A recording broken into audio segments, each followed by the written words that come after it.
aku dan teman aku lagi ngadain podcast nih. Judulnya Perdagangan Online dalam Hukum Islam. Check it out.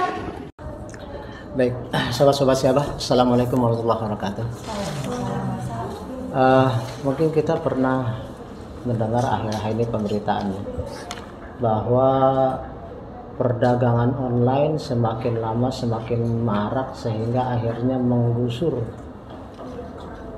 atau menggeser peranan dari pedagang konvensional, di mana kemudian kita lihat banyak pemberitaan yang mengabarkan bahwa pusat-pusat perbelanjaan itu sekarang menjadi sepi, ya. Walaupun sebenarnya banyak hal yang menyebabkan belum tentu sepinya yang konvensional itu adalah disebabkan online. Tapi bahwa perdagangan online itu makin meningkat itu juga satu kenyataan, ya. Oleh karena itulah ini dari Fakultas Ekonomi Universitas Islam Syekh Yusuf Tangerang tergerak untuk melakukan diskusi bersama mahasiswa dari Gen Z, karena kita juga ingin mengukur seberapa jauh pemahaman ataupun pantauan dari generasi Z ini terhadap perkembangan situasi ekonomi.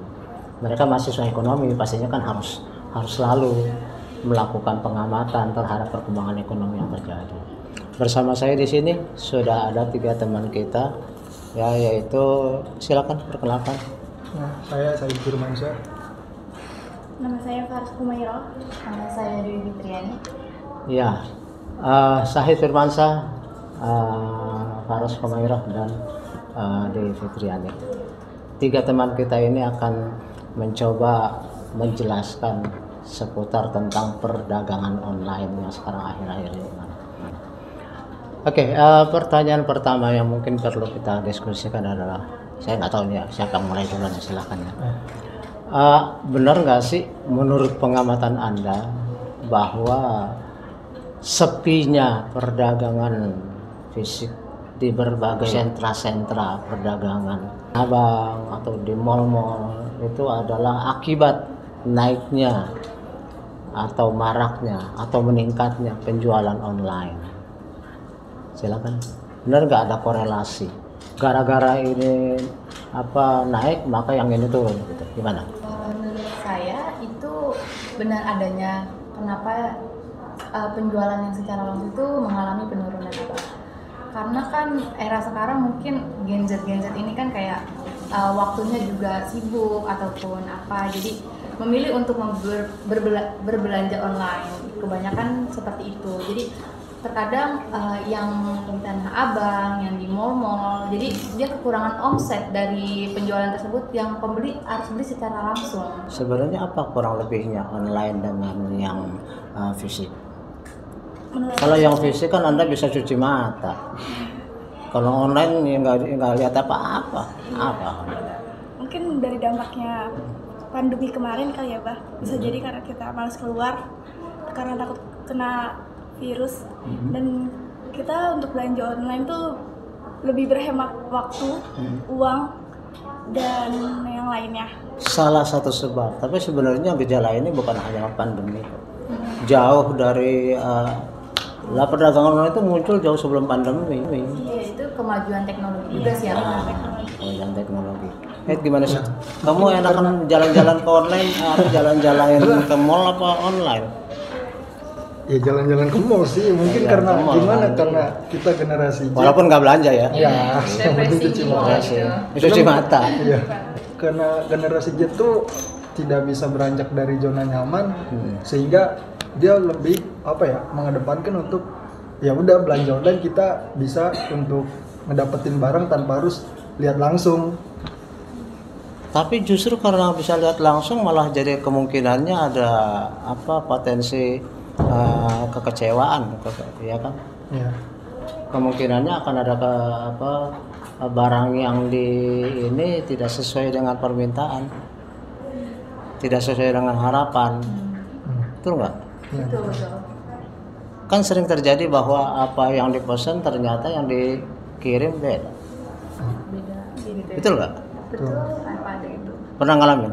Saya pernah. Beli apa? Saya waktu itu pernah beli casing. Nah, casing itu saya kan mereknya beda. Terus yang dikirim tipe lain, jadi kan nggak bisa kepake di saya. Kayak gitu sih, saya pernah ngalamin kayak gitu. Terus gimana itu? Ya karena di situ juga nggak ada fitur retur, ya mau nggak mau itu resiko saya juga. Tapi kan saya sudah komplain ke penjualnya, tapi ya namanya online kita juga nggak tahu siapa penjualnya, jadi ya Jawabannya emang gue pikirin gitu. iya kayak gitu. Ada nggak sih sebenarnya itu mekanisme supaya kita bisa mengklaim? Karena saya sendiri pernah ngalamin seperti itu. Saya beli HP begitu PC ya, begitu datang ternyata keyboardnya nggak jalan. Begitu saya komplain, jawabannya adalah bawa ke Mangga 2 aja pak.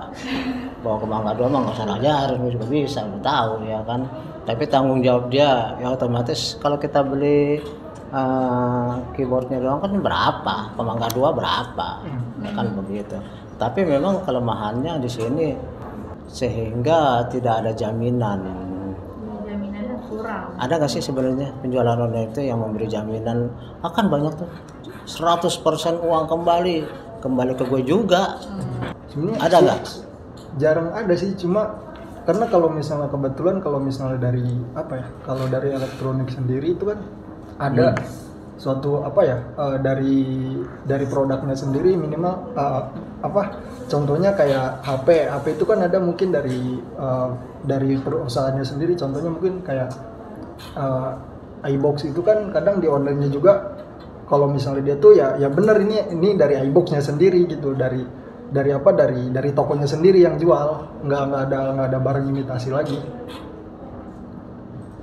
Penjualan fisik itu seringkali HP ini disegel ya. Buka segel berarti beli. Iya. Kalau online gimana tuh? Kalau online Untuk barang-barang yang seperti itu, buka segel berarti beli. Bayarnya gimana?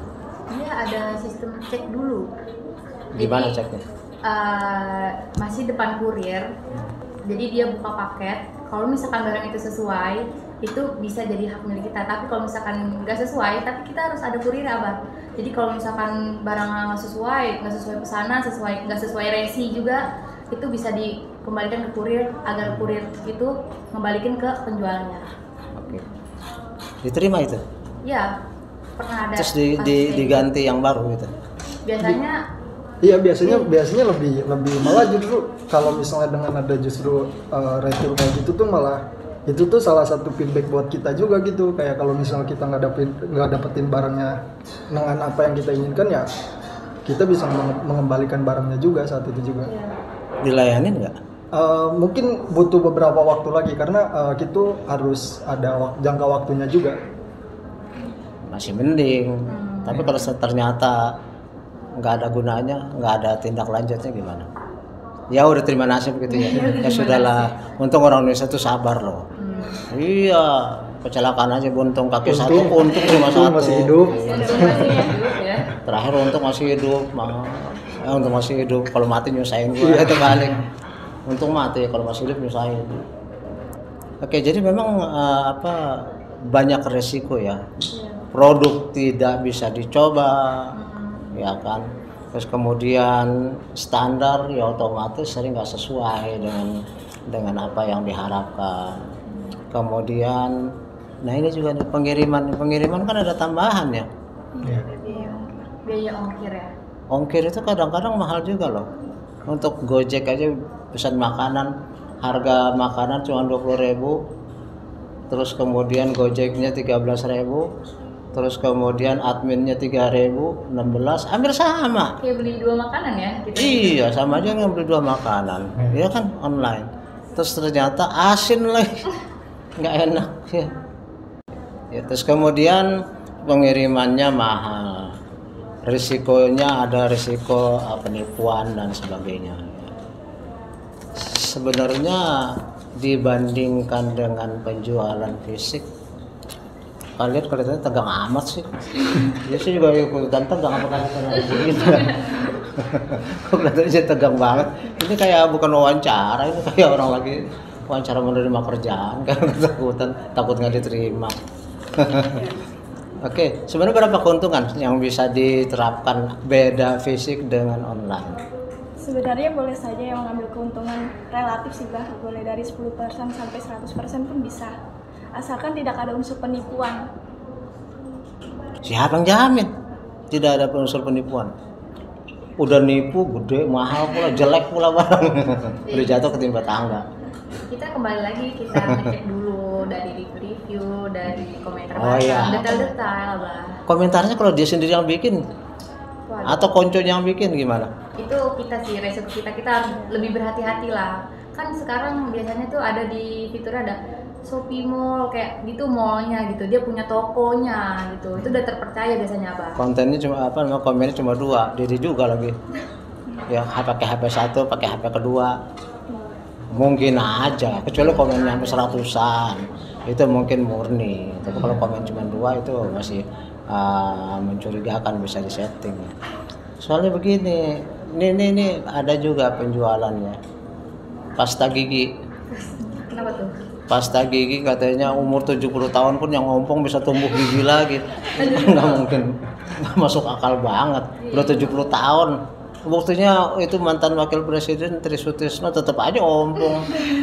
Kan dia kan mantan wakil presiden, kaya raya dong, masa nggak bisa beli? Harganya cuma 300 ribu. Tapi saya juga tertarik beli ya. Penasaran masalahnya, pengen tahu. Boro-boro habis berapa tuh, tetap aja kagak nunggu-nunggu. Iya, yang ada Pak pedas mulut karena mentolnya banyak banget. Ya. Oke, terus kemudian sebenarnya kalau untuk apa yang Anda tahu ya, penentuan harga itu kan relatif barangnya. Iya. Ada yang namanya kan quality price. Orang nggak ragu-ragu bayar mahal kalau memang merasa cocok. Seperti contohnya harga lukisan. Lukisan itu kalau saya yang bikin harganya paling gope 500 ribu, 1 juta paling jauh. Tapi kalau yang dibikin itu Picasso 2 miliar, itu imadapnya di apa di jadi ikut ngeliat, masa ngomong doang kok. Iya, itu ada di Bali itu harganya 2 miliar lukisannya. Makanya dia bikin dalam 1 tahun cuma 1 kali, selebihnya dia tiduran aja. 2 miliar setahun kan cukup. Cukup besar. Jadi nggak bisa dihitung dari harga apa namanya costing and pricing. Costing itu berarti menghitung semua komponen harga, lalu kemudian menetapkan harga jual, pricing. Nggak selalu bisa begitu. Ada yang seperti itu. Jadi memang untuk harga itu ada keuntungan yang normal yang bisa diterapkan, ada juga yang tergantung dari selera si pembeli gitu. Kalau menurut Islam gimana Ustaz? Penjualan online ini dalam pandangan Islam seperti apa? Kok jadi saya yang nanya ya? Kan narasumber kamu gimana sih? Kok jadi saya banyak ngomong? Seharusnya kan saya banyak ngedengerin, kamu yang bilang namanya narasumber. Gimana kok tuh jadi terbalik? Penjualan dalam Islam. Penjualan dalam Islam tuh sebenarnya dibolehkan saja, Bah. Tetapi dia tidak boleh ada faktor gahar atau penipuan sebenarnya. Kayak faktor gahar itu sendiri kan apa? Goror. Iya. Gor. Ya, gor. Iya. Itu penipuan ataupun tipuan gitu. Jadi kita tuh sebagai penjual juga tidak boleh memanipulasi barang, terus juga apa namanya lebih bisa itu mengambil hati konsumen biar tertarik juga, terus juga ya pokoknya tidak boleh ada unsur penipuan itu sendiri. Oke, terus tentang sistem pembayarannya. Kalau sistem pembayarannya kalau dalam physical trade langsung konvensional trade kita bisa bayar cash ya, atau kita bisa gesek ya kan, debit, kartu debit. Tapi kalau online ini kan bisa pakai apa lagi? Ya, misalnya kayak transfer Transfer, bank, terus juga E-wallet. Dana, Iya, wallet, e-wallet. itu juga bisa e-wallet. COD. COD juga bisa. Oke. Cuma itu satu kekurangannya dari COD itu ya harganya lebih mahal. Iya. Pasti. Karena biasanya kalau misalnya apa ya, kalau misalnya dari kan kita dari e-wallet tuh kan kadang ada langsung dapat diskon juga. Itu sih. Dalam e-wallet itu kan tetap aja ada pengiriman kan? Kenapa? Ada biaya pengiriman nggak? Ada, cuma kadang kalau misalnya kita memakai apa ya, e-wallet itu kan kadang ada promonya juga, Bah. Ada diskonnya juga. Potongan harga. Iya, potongan harganya. Kalau penjualan kredit gimana menurut Anda? Penjualan kredit. Kredit PC harganya kalau cash 3 juta lah kan? 3 juta. Terus kemudian kalau kredit 10 kali bayar jadi 5 juta Iya, misalnya. karena kadang ngambilnya 2 kali lipat dari harga asli. Ya 5 juta atau 6 juta atau 7 juta malah ya. Itu kelebihan itu menurut Anda itu riba bukan? Iya Saya dong. enggak. Iya kenapa? Enggak kan karena itu ada biaya tunggunya. Ah, Karena biaya tunggu mungkin itu termasuk enggak, tidak riba. Itu keuntungan. Iya, kok mungkin? Iya. Jadi belum tentu. Iya. Bisa iya bisa enggak. Bisa enggak bisa iya gitu ya. Kayaknya emang tidak. Yakinnya gimana? Yakin. Yakinnya ya apa? Sebenarnya itu kan kita bayar juga kan nggak sesuai harga, maksudnya kita ada misal 10 cicilan. Nah dari harga 3 juta kita bayar 10 cicilan, kalau dihitung-hitung 5 juta. Nah sebenarnya itu kita juga termasuk karena kita mau bayar langsung nggak ada duit, terus pakai mode cicilan itu sebenarnya itu keuntungan buat penjual ya, kayak jasa tunggunya kan belum tentu kita, siapa tahu customer nipu ataupun apa, itu kan Betul. udah masuk uang awal gitu. Dan belum tentu dalam waktu 5 bulan itu 10 bulan itu barang itu laku juga. Iya betul. Iya kan. Jadi memang ada waktu selama dia nunggu itu harus ada penambahan harga. Simpulannya riba bukan? Dapat Riba itu apa sih? Riba. Riba itu kayak bunga kan, bunga ada bunga yang tidak diperbolehkan dalam Islam sebenarnya. Kayak apa sih? Bunga yang tidak diperbolehkan dalam Islam berarti ada dong yang diperbolehkan. Nggak ada, itu tidak sah. Kalau ada bunga itu tidak sah dalam Islam sebenarnya. Yang gimana yang biasanya ada bunga itu? Bank, kayak Bank, bank. pinjaman. Iya, pinjaman online. Bank juga Oh, kadang ada itunya bunga. Pinjol itu masuk perdagangan online bukan? Iya. Pinjaman online sendiri termasuk riba menurut saya 50-50. Karena kan mungkin kepercayaan ya. Kadang kan kita beli barang ada ada namanya bunga atau pajak gitu. Nah itu kan buat keuntungan penjualan juga. Terus mungkin yang menganut Islam pun dia bisa mengatakan itu riba karena dia mengerti ini syariat-syariatnya. Mungkin kayak wah ini keuntungannya lebih dari harga itu tidak diperbolehkan dalam Islam kayak gitu, makanya dia nggak jadi beli di situ, jadi nggak jadi pinjol gitu. Jual beli ini baik jual beli maupun pinjam meminjam maupun sewa menyewa itu terikat pada apa kaidah sahnya suatu ini ya perikatan ya, karena perdagangan juga merupakan suatu perikatan antara penjual dengan pembeli, di mana penjual punya hak tapi juga gak punya kewajiban, pembeli juga punya hak dan punya kewajiban. Nah, berarti kan ada syarat-syarat yang harus dipenuhi sehingga suatu perdagangan itu memenuhi syarat sahnya suatu perikatan. Apa sih itu? Syarat itu adanya ijab wakalah. Kau memang nikah. Jadi perserahan gitu abang, misalkan dia kan online, nggak ketemu nih, jadi itu diwakilkan oleh kurir. Jadi ini saya diterima paketnya gitu. Itu namanya ijab wakalah. Jadi kayak di Islam kalau saya tahu ya, itu ada namanya perserahan antara pembeli dan penjual secara langsung, tapi kan itu online, jadi diwakilkan oleh kurir. Oke. Gitu. Enggak, syarat pertama dari sahnya suatu transaksi itu kan harus ada perikatan. Kesepakatan. Ya kan? Kesepakatan itu mensyaratkan adanya keikhlasan dan adanya keterbukaan. Kan gitu. Tetapi dalam penjualan online ini kan seringkali ada unsur penipuan seperti yang saya sebutkan. Ya kan? Jadi sebenarnya dilihat dari syarat sahnya suatu perikatan yang berkekuatan hukum, kemungkinan penjualan online ini juga lemah. Ya kan? Karena tidak ada keterbukaan di situ. Adanya suatu kesepakatan itu kan karena adanya keterbukaan. Si pembeli maupun si penjual tahu persis barang itu sendiri. Ya bagaimana. Yang kedua harus adanya suatu kecakapan, ya kan?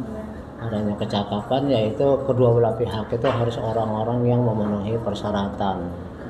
Ya, terus yang ketiga objeknya jelas, tapi kita sering menyebutkan bahwa objek dari penjualan online itu seringkali bukan sesuatu yang jelas karena pertama dia tidak secara fisik bisa dilihat, ya. Lihat foto itu kemungkinan ada rekayasa editing, ya kan. Kemudian gambarnya bisa saja gambar yang terbagus, padahal barangnya nggak seperti itu karena diedit jadi bagus, ya kan. Terus kemudian objeknya sendiri banyak cacat, misalnya standarnya nggak jelas dan sebagainya. Ya berarti unsur objek yang jelas juga tidak terpenuhi, ya kan. Terus kemudian kalau unsur yang keempat yaitu unsur halal, ya pastilah kita tidak boleh, baik fisikal maupun online itu tidak boleh kan memperjualbelikan barang-barang yang melanggar hukum. Terus kemudian andai kata ada jual beli barang online yang barangnya tidak sesuai dengan pesanan, yang Anda alami, apa yang Anda lakukan? Sebenarnya punya kasus masing-masing nggak? Atau Anda pernah mendengar suatu kasus di berita yang tentang kasus penjualan online ini yang jadi viral? Apa contohnya? Kasus penjualan online yang viral di media massa apa? Mungkin skincare kali ya. Skincare kayak dia pakai merkuri. Oke. Ya itu. Soalnya kan waktu itu pernah ada viral dokter Richard kalau nggak salah ya. Dia itu ngasih bukti lab. Jadi bahwa produk tersebut yang sudah banyak pasarannya di online maupun offline itu ternyata mengandung merkuri ya, Bah. Itu juga kasusnya cukup besar waktu itu. Kayak gitu sih itu contohnya yang pernah saya lihat gitu. Ada lagi kasus yang lain? Mungkin sama kali Bah, yang viral di media massa tuh di TikTok Dr. Richard, tentang Dr. Richard itu. Apa? Dr. Richard. Dr. Richard. Iya, dia dokter kecantikan. Apa dia? Iya, dia menunjukin hasil labnya dia sendiri. Lab dari produk itu sendiri. Oke. Ada lagi? Enggak sih. Saya jarang nemuin hal yang kayak gitu justru. Iya, kamu nggak perlu skincare. Coba kok skincare. Ya, mungkin kamu apa gitu, produk-produk apa, tanco, rambut supaya apa gitu. Kan nggak jarang beli kayak gitu juga sih. Baju barangkali kan macam-macam produk. Kalau baju, mungkin apa ya? Cowok apa sih biasa online kamu beli apaan? Baju, tas. Baju, tas. Terus apa kasus yang pernah kamu alamin? Tasnya ternyata bolong gitu? Enggak. Apa? Maksudnya ya tas yang datang ya sesuai sama yang apa. Berarti yang saya nggak pernah nerima kasus, nggak pernah dapat kasus. Mungkin kalau misalnya kasus yang lainnya, contohnya kayak beli apa ya, LCD HP mungkin ya.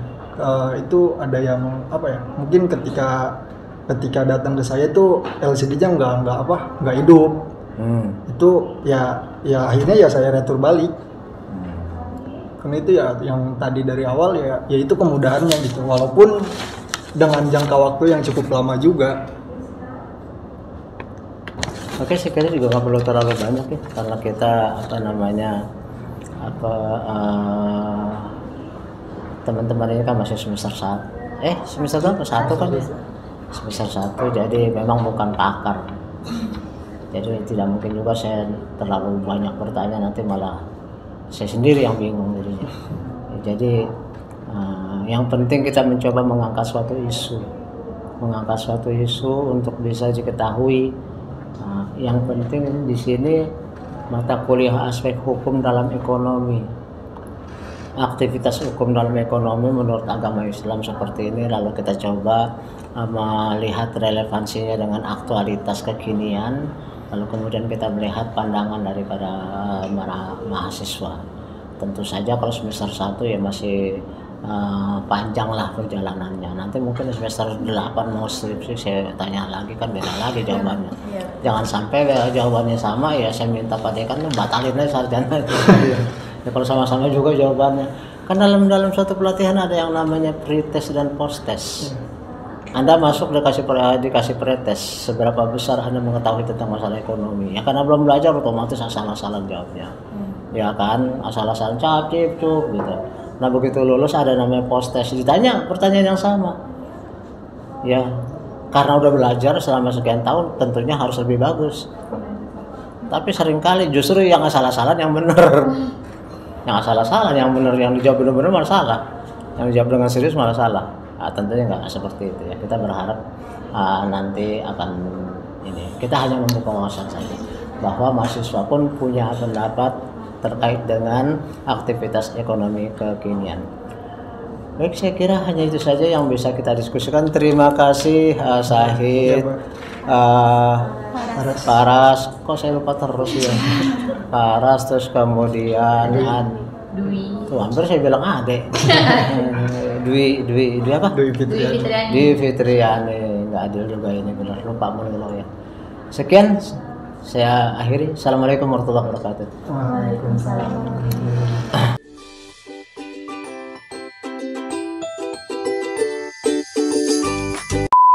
Segitu aja podcast dari teman-teman aku. Jangan lupa like, comment, subscribe, dan nyalain notifikasi loncengnya biar kalian gak ketinggalan podcast selanjutnya dari Abah. Bye.